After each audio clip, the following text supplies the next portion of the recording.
नमस्कार, arise news में आपका स्वागत है। तो पेश है आज की अहम खबरें। देश भर में इन दिनों मौसम जनित बीमारियों जैसे वायरल फीवर, स्क्रब, टाइफस, सर्दी, खांसी, डायरिया आदि का प्रकोप बढ़ रहा है। खासकर बच्चे इससे बहुत तेजी से प्रभावित हो रहे हैं। गोपालगंज के श्री राम चिकित्सालय के child specialist doctor Mankeshwar Kumar Singh का कहना है कि थोड़ी सी सावधानी रखकर इन बीमारियों से बचा जा सकता है। उनका कहना है कि इस मौसम में बच्चों को बाहर का खाना व फास्ट फूड न खिलाएं, उन्हें ज़्यादा से ज़्यादा पानी पिलाएं, बच्चों के आसपास साफ सफाई रखें, साथ ही बीमार होने पर तुरंत डॉक्टर को दिखाएं। नमस्कार, मैं हूं रुपेश कुमार। राइज न्यूज में स्वागत है आपके। आज गोपालगंज जिला, यहाँ पे भंजारी मोड़ के पास मेरे सामने हॉस्पिटल का नाम है श्री राम चिकित्सालय के पास पहुँचे हुए हैं। यहाँ डॉक्टर साहब की तरह से मरीजों को देखने का काज करते हैं। मैंने डॉक्टर साहब से परिचय लेना चाहेंगे। सबसे पहले सर, राइज न्यूज में स्वागत है सर। जी धन्यवाद। मेरा नाम डॉक्टर मंकेश्वर कुमार सिंह हुआ और मैं यहाँ शिशु रोग विशेषज्ञ हूँ। वैसे ही अस्पताल मल्टी स्पेशलिटी हॉस्पिटल के लिए रजिस्टर्ड है, पर ये प्राइमरीली चाइल्ड केयर के लिए है। जी जी सर, किस तरह से मौसम चल रहा है सर? ये तरह के मौसम में बच्चे को किस तरह से मरीज आपके पास आने का प्रयास करता है? देखिए, इस समय जो है मौसम का वेरिएशन बहुत हो रहा है। कभी ठंडा, कभी रात के समय ठंड होती है, दिन में गर्मी होती है। तो टेम्परेचर वेरिएशन के वजह से सर्द गर्म होने की संभावना ज़्यादा रहती है, होती भी है। तो गले में परेशानी, लूज मोशन, और कई बच्चों में अगर आप ध्यान नहीं दे पाते हैं सही समय पे तो इंसेफ्लाइटिस, चमकी बुखार जिसको बोलते हैं, होने की भी संभावना होती है। ये तभी होता है जब मौसम में बदलाव होता है, ठंड से गर्म और गर्म से ठंड के समय में होता है। जी जी सर, एक भी चीज़ देखा जाता है, इस तरह से बच्चे होते हैं जैसे इस मौसम में किसे देखा है, लू के कारण नाक जाम होना, बहुत तेज़ी से सर सर्दी होना, खांसी होना, ये बहुत तेज़ी से फैल रहा है सर। इस पर किस तरह से बचाव होना चाहिए बच्चे के अंदर से? देखिए, ये तो कम्युनिकेबल डिजीज़ है, एक दूसरे से फैलता है। किसी एक को होगा घर में तो सबको होगा। और ये मौसम के वेरिएशन से होता है, तो वायरल इन्फेक्शन होता है बेसिकली। ये वायरल इन्फेक्शन जब किसी एक आदमी को तो उसे स्प्रेड करता है, ड्रॉपलेट इन्फेक्शन से फैलता है, जैसे छींकने से, खांसने से फैलता है। तो सबसे पहले सफाई पे ध्यान रखना चाहिए आपको। अधिक मात्रा में पानी का सेवन करना चाहिए, क्योंकि मौसम में ड्राइनेस काफ़ी है, सूखापन ज़्यादा है, जिसके वजह से ड्राइनेस होता है, सूखा गला सूखना, ये सब चीज़ें। तो हमेशा हाइड्रेट रहना चाहिए, पानी खूब पीना चाहिए, जिसकी वजह से कोई परेशानी ना हो। ऐसे आप करते हैं तो डिहाइड्रेशन की संभावना नहीं होगी।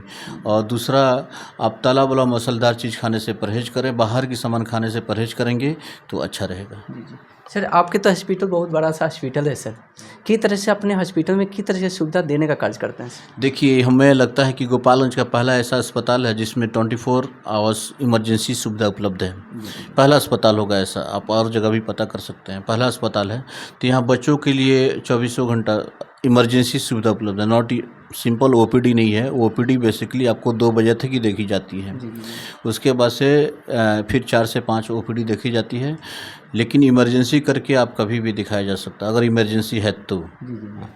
सर, एक सवाल आ रहा है सर, अगर मान लीजिए सुविधा को बात हम लोग करते हैं, तो क्या लगता है इतनी बड़ी हॉस्पिटल में बकिया हॉस्पिटल से आपके गांव के मरीज होते हैं, मैंने देहात का, बिल्कुल सर कमज़ोर परिवार से होते हैं, उस तरह से सुविधा किस तरह से देने का प्रयास करेंगे? यहाँ हर तरह से सुविधा दी जाती है। देखा जाता है कि मरीज जो है, अगला मरीज कैसा है, एफोर्डेबल है कि नहीं। कई बार ऐसा भी होता है तो हम लोग को जो दवा मिलती है वो भी दे देते हैं, फ्री ऑफ कॉस्ट दवा भी दे दिया जाता है। जांच भी उसी तरह से करा दिया जाता है। कई बार ऐसा लगता है कि बहुत रिक्वायर्ड हो तो ऐसा किया जाता है, अदरवाइज दवा अपने से देने का भी प्रयास करते हैं। फीस भी नहीं लिया जाता है, वो डिपेंड करता है। देखा जाता है कि उसका सोशियो इकोनॉमिक कंडीशन, मतलब वो कैसे परिवार से बिलोंग करता है, खाने पीने का व्यवस्था उसका कैसा है, देखने में कैसा है, वो देखने के बाद से एज्यूम किया जा सकता है कि हाँ ये नीडी है, तो जो नीडी है उसको हेल्प किया जा सकता है। मानवता, मानव धर्म है, तो पहले हम मानव हैं तो मानव धर्म का पालन करते हैं, उसके बाद से डॉक्टर हैं। सर, ये भी हम लोग गोपालगंज में कहीं हम लोग गांव में जाते हैं, जैसे मान लीजिए जादवपुर गांव हो गए, इस तरह के गांव में, जब वहाँ पे सर आपके बात मैंने आपको बच्चे के लिए, आपको देखने के लिए बहुत सारे चर्चे में आप दिखे जाते हैं सर, उस विषय पे यहाँ के मरीजों के लिए क्या कहना चाहेंगे सर? देखिए, मैं यहाँ के मरीजों को अगर आप पैसे या इलाज के बारे में कुछ जानने का कोशिश करते हैं तो मैं ये बताऊँगा कि किसी भी तरह का मरीज जो गरीब हो, जिसके पास कुछ खाने का भी नहीं है, उसका भी व्यवस्था यहाँ पे है। हर तरह के मरीजों का व्यवस्था। दूसरा, एक और फैसिलिटीज़ है यहाँ पे इस अस्पताल का कि अगर कोई बच्ची होती है तो उसको सगन के तौर पे हम लोग एक पेड़ देते हैं जो ग्रीन इंडिया को बढ़ावा दे, ग्रीन और क्लीन इंडिया के लिए हेल्प करे, हमारे भारत को अच्छा बनाने के लिए। और उसमें बहुत जगह ऑक्यूपाई नहीं हो, गरीब हो, उसके पास बस कुछ घर के सामने थोड़ा सा भी ज़मीन हो तो होगा। और एक समय हैगा 15-20 साल बाद तो एक पेड़ बड़ा हो जाएगा, जब उसकी शादी करने की समय होगी तो एक अच्छा काम करेगा उसके लिए। तो एक ऐसा ध्येय भी है मेरा कि अगर लड़की कोई होती है तो उसके लिए एक पेड़ गिफ्ट करना है। बहुत अच्छा सर। लास्ट क्वेश्चन होगा सर, अपने हॉस्पिटल के माध्यम से एआई न्यूज़ में सर क्या संदेश देना चाहेंगे? मैं यही संदेश देना चाहूँगा कि हमारे जितने भी गोपालगंज के व्यक्ति हैं, सबसे पहले आपको तो धन्यवाद। और गोपालगंज के जितने व्यक्ति हैं, चाहे कितना हो गरीब हो, उसके लिए अस्पताल हमेशा तत्पर है, हर तरह की व्यवस्था के लिए तत्पर है। और यहाँ पे बेसिकली नवजात बच्चों का विशेष व्यवस्था है। तो आप सबको ये मैसेज अगर आप देते हैं तो अच्छा रहेगा, सब लोग जानेंगे कि हाँ यहाँ क्या क्या व्यवस्था है।